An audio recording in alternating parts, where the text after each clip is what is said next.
Hello అండి, అందరికీ నమస్కారం. ఈరోజు నేను సింపుల్గా ఈజీగా ఇడియాప్పాన్ని తయారు చేస్తున్నాను. మార్నింగ్ బ్రేక్ఫాస్ట్ లాగా తినవచ్చు. ఒక కొబ్బరి ముక్కలో చిన్నగా ముక్కలు కట్ చేసి మిక్సీ జార్లో వేసుకొని వాటి పాలు తీసుకోవాలి. ఒక కప్పు రైస్ ఫ్లోర్ తీసుకోవాలి. ఇలా మొత్తం పాలు తీసుకోవాలి. టేస్టీ హెల్దీ అండి.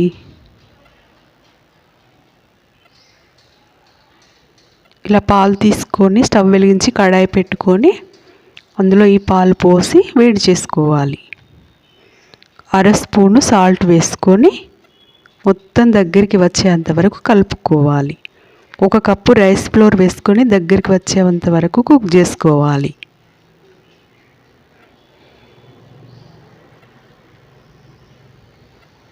ఆవిరి మీద ఉడికిస్తాం కాబట్టి చాలా హెల్దీ అని చెప్పవచ్చండి. కొబ్బరి పాలతో చేస్తున్నాం కదా. ఇలా కుక్ చేసుకొని అది చల్లారాక ఇక్కడ మడుగులు చేసుకునే ఈ పావు ఉంటుంది కదండి, సన్నపుది పావు తీసుకోవాలి.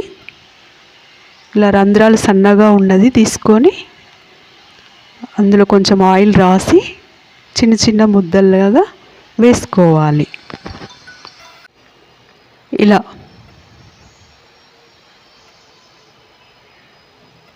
కొబ్బరిలో ప్రోటీన్, ఐరన్, పీచు పదార్థం ఉంటుందండి.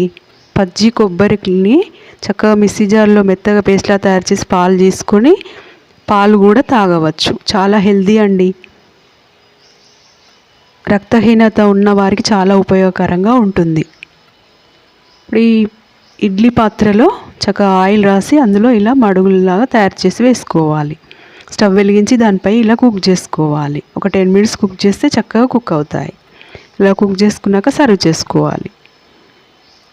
ఇలా ఉత్తగా అయినా తినొచ్చు, లేదా మనం పల్లి చట్నీతో అయినా తినవచ్చు, లేదా ఇలా మన ఇంట్లో ఏదైనా కర్రీ తయారు చేసుకుంటాం కదా, సాంబార్ కానీ, పప్పుచారు కానీ, టమాటో చారు కానీ, అలా తయారు చేసుకున్నప్పుడు ఇలా తినవచ్చు. మార్నింగ్ బ్రేక్ఫాస్ట్లా తినవచ్చు. తేలిగ్గా జీర్ణం అవుతుందండి. ఇవి ఆవిరిలాగా తయారు చేస్తాం కదా, అందుకని పెద్దలు పిల్లలు అందరు ఇష్టంగా తింటారు. ఇలా ట్రై చేయండి ఒకసారి, చాలా బాగుంటుంది. ఎప్పుడు ఆయిల్తోటే కాకుండా ఇప్పుడు ఇలా చక్కగా ఆవిరితో తయారు చేసినవి తినడం వల్ల హెల్తీగా ఉంటాము. ఇది నేను ఈరోజు టమాటో చారు తయారు చేసుకున్నాను. చూడండి ఎంత బాగుందో, చాలా టేస్టీగా ఉందండి. ఇలా ఆరోగ్యంగా తయారు చేసుకొని తినండి, ఆరోగ్యంగా ఉండండి.